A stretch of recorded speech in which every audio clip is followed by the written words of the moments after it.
नमस्कार दोस्तों, स्वागत है आपका आज के मुख्य समाचार में, जिसमें सबसे पहली बड़ी खबर में आपको बताएंगे कि राहुल गांधी ने उठाया मनरेगा मजदूरों का मुद्दा। बोले सिर्फ बातों की है मोदी सरकार, कुचल रही है गरीबों के अधिकार। इसी के साथ दूसरी बड़ी खबर में जिक्र होगा कि मध्य प्रदेश में फिर से एक बार जबरदस्त सियासी घमासान और यहां पर सिंधिया समर्थकों ने दिखा दिए हैं बागी तेवर, जिसके बाद फिर से सत्ता पलट की आशंका मध्य प्रदेश में देखने को मिल रही है। और कसाना ने बीजेपी वालों पर हरवाने तक का आरोप लगा दिया है और इसके बाद अब सिंधिया समर्थक जो गुट है वो किसी भी वक्त बड़ा फैसला लेकर भाजपा को झटका दे सकता है। और तीसरी बड़ी खबर में जिक्र होगा कि देश को बांटने के लिए बीजेपी ने गढ़ा लव जिहाद शब्द।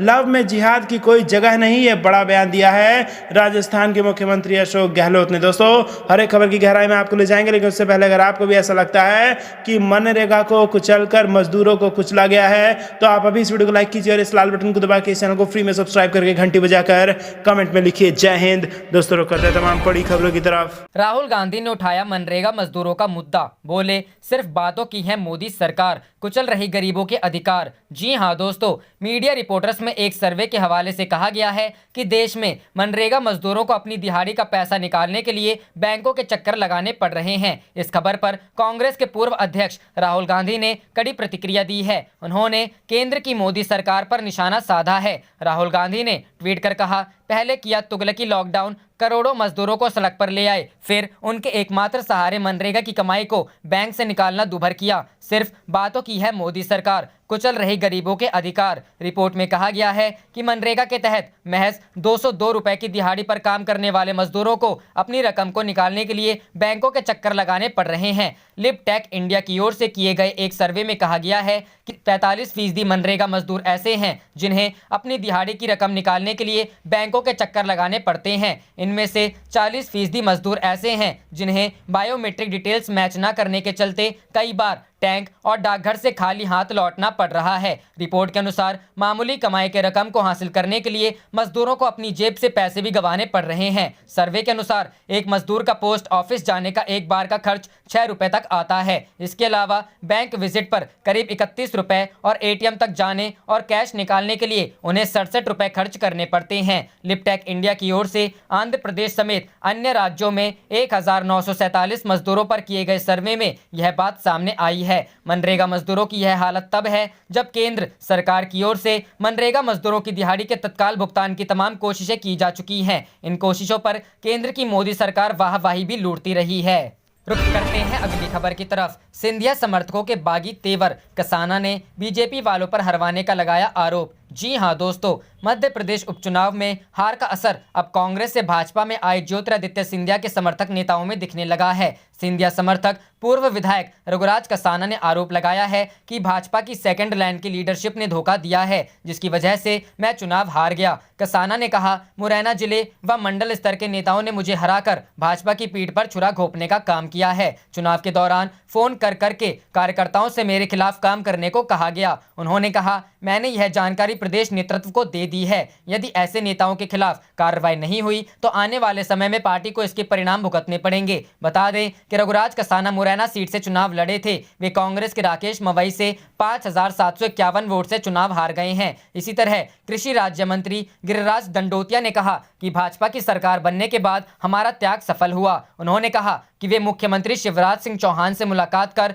देर शाम तक मंत्री पद से इस्तीफा दे देंगे। उन्होंने कहा कि मंत्री पद पर बने रहने की मेरी कोई चाहत नहीं है। चुनाव में हार की वजह पूछने पर दंडोतिया ने कहा कि पार्टी फोरम में अपनी बात रखूंगा, यह पार्टी का आंतरिक मामला है। उन्होंने निगम मंडल में पद के सवाल पर कहा कि पार्टी नेतृत्व का जो निर्णय होगा उसे माना जाएगा। सलूजा ने कहा, गद्दारों के साथ गद्दारी। सिंधिया समर्थकों के बागी तेवर पर कांग्रेस के समन्वयक नरेंद्र सलूजा ने ट्वीट किया है। सलूजा ने कहा है कि गद्दारों के साथ गद्दारी। चुनाव हारने के बाद मुन्ना लाल गोयल और रघुराज कसाना ने भाजपा नेताओं व कार्यकर्ताओं पर आरोप लगाया है। सलूजा ने सवाल किया है कि अब देखना है कि इनके आका इस सच्चाई को स्वीकार कर कब इनके लिए भाजपा से जवाब मांगेंगे।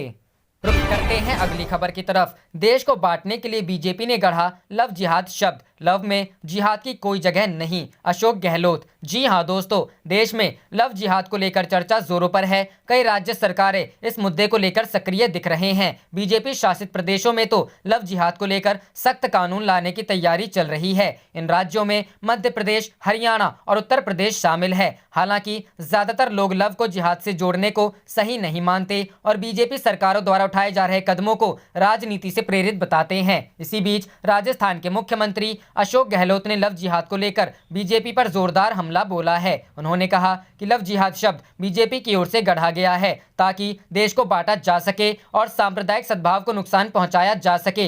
राजस्थान के सीएम ने ट्वीट कर कहा, लव जिहाद बीजेपी द्वारा निर्मित शब्द है ताकि देश को बांटा जा सके और सांप्रदायिक सौहार्द को बिगाड़ा जा सके। शादी एक व्यक्तिगत स्वतंत्रता का मामला है, इस पर अंकुश लगाने के लिए कानून लाना पूरी तरह से असंवैधानिक है और यह कानून किसी भी अदालत में टिक नहीं पाएगा। प्यार में जिहाद की कोई जगह नहीं है। अशोक गहलोत ने अपने अगले ट्वीट में कहा, वे देश में ऐसा माहौल पैदा कर रहे हैं जहां सहमति रखने वाले वयस्क सत्ता की दया पर होंगे। शादी एक व्यक्तिगत निर्णय है और ये लोग उस पर अंकुश लगा रहे हैं। यह व्यक्तिगत आजादी छीनने जैसा है। सीएम अशोक गहलोत ने अपने तीसरे ट्वीट में लिखा, यह सांप्रदायिक सौहार्द बिगाड़ने, सामाजिक तनाव को बढ़ावा देने और संवैधानिक प्रावधानों का उल्लंघन करने की चाल जैसी प्रतीत होता है। राज्य किसी भी आधार पर नागरिकों के साथ भेदभाव नहीं करता है।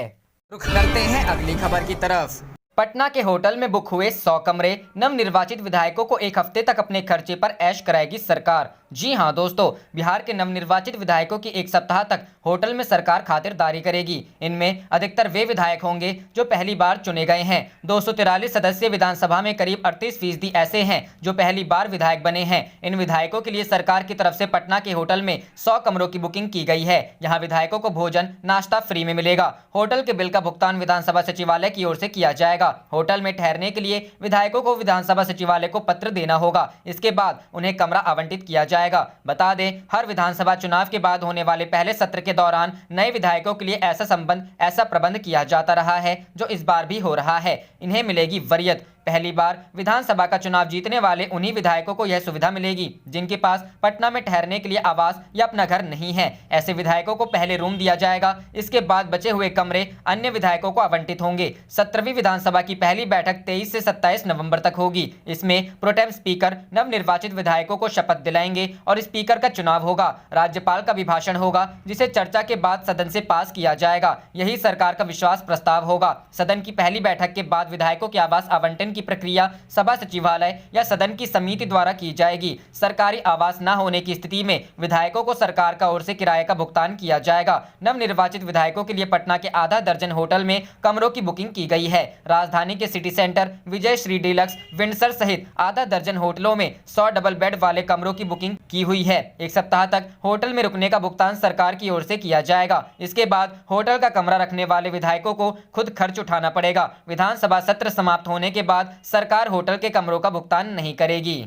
रुख करते हैं अगली खबर की तरफ। मेवालाल के इस्तीफे पर तेज प्रताप को याद आया क्रिकेट, बोले पहली बॉल पर बैक टू पवेलियन कर दिया। जी हां दोस्तों, नीतीश कुमार की नई सरकार शपथ ग्रहण के साथ ही चर्चा में आ गई है। एक दिन पहले गुरुवार को भ्रष्टाचार के आरोपों से घिरे शिक्षा मंत्री मेवालाल चौधरी ने पदभार ग्रहण करने के कुछ ही घंटों में इस्तीफा दे दिया। उनके त्यागपत्र देते ही बिहार की राजनीति गर्मा गई है। राष्ट्रीय जनता दल और कांग्रेस की ओर से लगातार सीएम नीतीश कुमार पर हमला किया जा रहा है। अब इस कड़ी में छोटे भाई और राजद विधायक तेजस्वी यादव के बाद नया नाम उनके बड़े भाई व हसनपुर विधानसभा सीट से विधायक तेज प्रताप यादव का जुड़ गया है। बिहार विधानसभा चुनाव 2020 में समस्तीपुर की हसनपुर विधानसभा सीट से विधायक तेज प्रताप यादव ने गुरुवार की रात ट्वीट कर कुछ घंटों के लिए बिहार के शिक्षा मंत्री रहे मेवालाल चौधरी पर कटाक्ष किया है। तेज प्रताप ने अपने ट्वीट में लिखा, जियो मेरे खिलाड़ी, पहली बॉल पर मजबूत विकेट को बैक टू पवेलियन कर दिया। इसके बाद तेज प्रताप ने #मेवा भी लगाया। तेज प्रताप के ट्वीट पर यूजर जमकर कमेंट कर रहे हैं। बताते चले कि गुरुवार को दिन में करीब 12:30 बजे